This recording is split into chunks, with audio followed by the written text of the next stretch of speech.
իրա պապիկը մեկ էլ իմ հորս տատիկը քուր ու աղբերներ իրա քույրերը երեքով փախել են մի քույրը ճանապարհին մահացել է չի հասել տեղ ու տենց երկու քույր եկել են Հայաստան եղբայրը մնացել է ստե անունը Կարո եղել երևի Հայաստանում այդ քուրերի մեջ այդքան երեխաներ չկան ինչքան որ մուշում են այդ մի եղբորից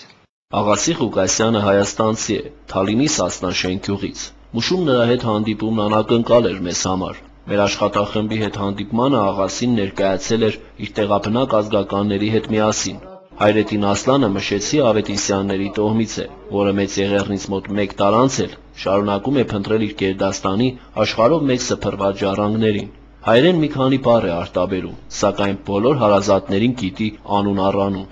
Հայրետին Ասլան Հայրետին Ասլան Իսկ հին ազգանունը գիտեի՞ք։ Eski soyadınızı hatırlıyor musunuz? Biliyor musunuz? Avdisyan Avdisyan ինքը լրիվ մաքուր հայ նման ապրում է ու այդ ձևը ոնց հայերն են ու ասում է որ ես հայ եմ վերջ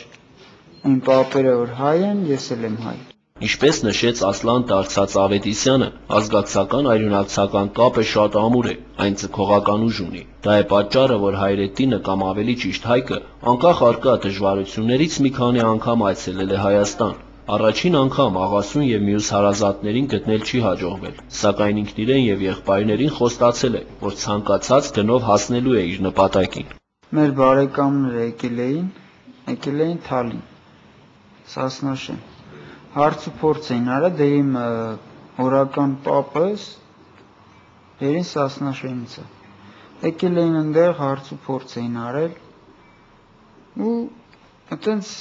չէին հասկացել քրդերեն վերին Սասնաշենում այտենց բան էին արել ասել էին դե մենք համարը կտանք հեռախոսի որ հանկարծ կգտնվեն թող զանգարեն մեզ Դեռ 20-30 տարի առաջ գիտեի, որ Հայաստանում բարեկամներ ունեմ, հարց ու փորձով գտա նրանց, 10 տարի առաջ էր, գնացի այնտեղ։ Այրունակցական կապը շատ ամուր է, հեռու չենք, պապիս թոռներն են, այստեղ շատ քիչ հայեր են մնացել, ով էլ որ կար, քիչ-քիչ հեռացավ արևմուտք։ Մեր զրույցի ընթացքում իր այրունակից հարազատների կարոտը սրտում տխուր հայացքով մեզ էր հետևում Սերոփը, ով ծանոթության ժամանակ խնդրեց իրեն կոչել Սասունցի Սերոփ, քանի որ արմատներով Սասնա կողմերից է։ Ընդհանրապես Արևմտյան Հայաստանի տարածքում Մշեցի եւ Սասունցի հայերն առավել համարձակ են եւ անվարան խոսում են իրենց ազգային պատկանելիության մասին։ Ինչ վերաբերվում է Աղասի Ղուկասյանին, ապա նշենք, որ նա կրկին մեկնելու էր Հայաստան, թեև հարազատները ըստ նրա հորդորում են մնալ Մուշում։ Շատ լավ ընդունեցին ու ասին մեր աշկի վրա է եկել Հայաստանից, ասեց շատերը վախենում են գան ստեղ, ասեց երևի մենակ դու ես տե հայ, որ հայերեն խոսնես։ Այս հայ չկա, գոյություն չունի։